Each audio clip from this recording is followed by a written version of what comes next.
দুই দিনের সফরে ডিজিএফআই প্রধান মেজর জেনারেল মোহাম্মদ কায়সার রশিদ চৌধুরী ইসলামাবাদে গিয়েছেন। অর্থাৎ তিনি ভারত থেকে ফিরে পাকিস্তান সফর করছেন। বিগত ইউনূস সরকারের মতোই কি বিএনপি সরকার পাকিস্তানের সঙ্গে তাদের সম্পর্ক বজায় রাখতে চাইছেন? ভারতীয় দাসত্বের দিন শেষ, এবার পাকিস্তানের সাথে সামরিক চুক্তিতে বাংলাদেশের শান্তিপূর্ণ নির্বাচনের মাধ্যমে তারেক রহমানের নেতৃত্বে বিএনপি সরকার ক্ষমতায় বসার পর ভারতীয়রা অনেক খুশি ছিল। তাদের ধারণা ছিল ডক্টর মোহাম্মদ ইউনূসকে তো মাথানত করানো যায়নি, কিন্তু নতুন সরকার আসলে তাকে মাথানত করানো যাবে। ভারতীয়দের সেই স্বপ্ন দুঃস্বপ্নে পরিণত হচ্ছে। ভারত নয়, পাকিস্তানের সাথেই সামরিক সম্পর্ক গড়তে চলেছে বাংলাদেশ। সম্প্রতি ডিজিএফআই চিফ এর পাকিস্তান সফর নিয়ে ঘুম হারাম পশ্চিমবাংলার মিডিয়ার। এ নিয়ে কী বলছে তারা, আসুন তা দেখি। অনুরোধ করছি ভিডিওটি শেষ পর্যন্ত দেখার জন্য। দুই দিনের সফরে ডিজিএফআই প্রধান মেজর জেনারেল মোহাম্মদ কায়সার রশিদ চৌধুরী ইসলামাবাদে গিয়েছেন। অর্থাৎ তিনি ভারত থেকে ফিরে পাকিস্তান সফর করছেন। এক মাসেরও কম সময়ের মধ্যে তিনি পাকিস্তান সফরে এলেন, যা নিয়ে কূটনৈতিক মহলে কম জল্পনা নেই। নিউজ বর্তমান একদিন আগেই খবর করেছিল যে পাকিস্তান থেকে এক গুরুত্বপূর্ণ আইএসআই এজেন্ট যেখানে সম্প্রতি ঢাকা এসেছিলেন। জুনায়েদ আহমেদ নামে ওই আইএসআই এজেন্ট তার সফরে জামায়াত, এনসিপি এবং বিএনপির নেতাদের সঙ্গেও গোপন বৈঠকে বসেছিলেন। তারপরই দেখা গেল বাংলাদেশের সামরিক গোয়েন্দা প্রধান মেজর জেনারেল চৌধুরীর সঙ্গে বাংলাদেশ ডিজিএফআইয়ের আরও 3 জন কর্মকর্তা ইসলামাবাদের বিমান ধরেছেন। ঘটনাচক্রে মেজর জেনারেল চৌধুরী বাংলাদেশ সেনার ডিজিএফআই মহাপরিচালক হিসেবে নিযুক্ত হওয়ায় কয়েকদিন পর 1 মার্চ প্রথম বৈদেশিক সফর হিসেবে নয়াদিল্লিতে এসেছিলেন। তাৎপর্যপূর্ণভাবে এর কিছুদিন পরেই পশ্চিমবঙ্গ পুলিশের স্পেশাল টাস্কফোর্স বা এসটিএফ বাংলাদেশের ইনকলাব মঞ্চের আহ্বায়ক শরীফ ওসমান হাদির 2 অভিযুক্ত হত্যাকারীকে গ্রেপ্তার করেছিল। গত 8 মার্চ পশ্চিমবঙ্গের উত্তর 24 পরগনা জেলার সীমান্তবর্তী শহর বনগাঁওতে তাদের গ্রেপ্তার দেখানো হয়েছিল। তখন মনে করা হচ্ছিল তারেক রহমান সরকার ভারতের সঙ্গে হাসিনা আমলের মতো সম্পর্ক স্থাপনে আগ্রহী, কিন্তু এই ধারণার শরীর সমাধি হলো দ্রুতই।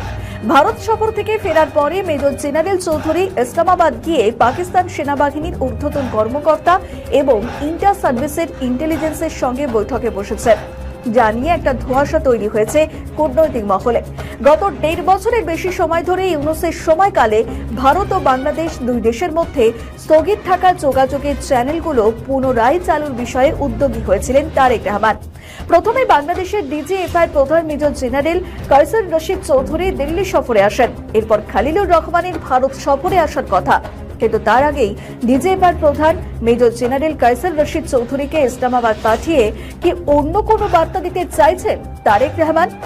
ঢাকার গোয়েন্দা সূত্র অনুযায়ী মেজর জেনারেল চৌধুরী হাই এয়ারওয়েজের একটি ফ্লাইটে যেখানে ব্যাংকক হয়ে ইসলামাবাদ পৌঁছেছেন, তিনি পাকিস্তান সেনাবাহিনীর ঊর্ধ্বতন কর্মকর্তাদের পাশাপাশি ইন্টার সার্ভিসেস ইন্টেলিজেন্স বা আইএসআই এর কর্মকর্তাদের সঙ্গেও বৈঠক করেন। উল্লেখ্য, মেজর জেনারেল চৌধুরী, যিনি সম্প্রতি বিএনপির সরকার ক্ষমতায় আসার পর পদোন্নতি পেয়ে বাংলাদেশ সেনার ডিজিএফআই এর মহাপরিচালক হিসাবে নিযুক্ত হয়েছেন। কূটনৈতিক মহলের মতে ক্রমবর্ধমান আঞ্চলিক সংবেদনশীলতা এবং পরিবর্তনশীল ভূ রাজনৈতিক গতি প্রকৃতির মধ্যে তার পরস্পর ভারত এবং পাকিস্তানের সফর যথেষ্টই তাৎপর্যপূর্ণ। ওয়াকিবহাল মহলের মতে বাংলাদেশের সামরিক গোয়েন্দা প্রধানের এই পাকিস্তান সফর খুবই তাৎপর্যপূর্ণ, কারণ বিগত ইউনূস সরকারের মতোই কি বিএনপি সরকার পাকিস্তানের সঙ্গে তাদের সম্পর্ক বজায় রাখতে চাইছেন। ফলে তার এই পাকিস্তান সফরকে নয়াদিল্লি নিবিড়ভাবে পর্যবেক্ষণ করবে বলেই মনে করছে সংশ্লিষ্ট মহল। বর্তমান বৈশ্বিক পরিস্থিতিতে শক্তিশালী সামরিক জোটের বিকল্প নেই। ডক্টর মোহাম্মদ ইউনূস ক্ষমতায় থাকাকালীন পাকিস্তানের সাথে সামরিক জোট গঠনের গুঞ্জন শোনা গিয়েছিল। তারেক রহমান কি সে পথেই হাঁটবেন, নাকি ভারতীয় দাসত্ব মেনে নেবেন? এমন প্রশ্ন সবার চোখে মুখে। আলহামদুলিল্লাহ, বাংলাদেশ যাচ্ছে সে পথেই, যে পথ ডক্টর মোহাম্মদ ইউনূস দেখিয়ে গিয়েছেন।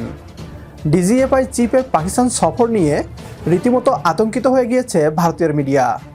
বাংলাদেশ যদি পাকিস্তানের সাথে সামরিক জোট করে, তাহলে উপমহাদেশে ভারতের দাদাগিরি শেষ হয়ে যাবে। আমাদের মতো আপনিও যদি চান বাংলাদেশ আর পাকিস্তানের মধ্যে সামরিক জোট হোক, তাহলে কমেন্ট বক্সে ইয়েস লিখে জানিয়ে দিন আমাদের।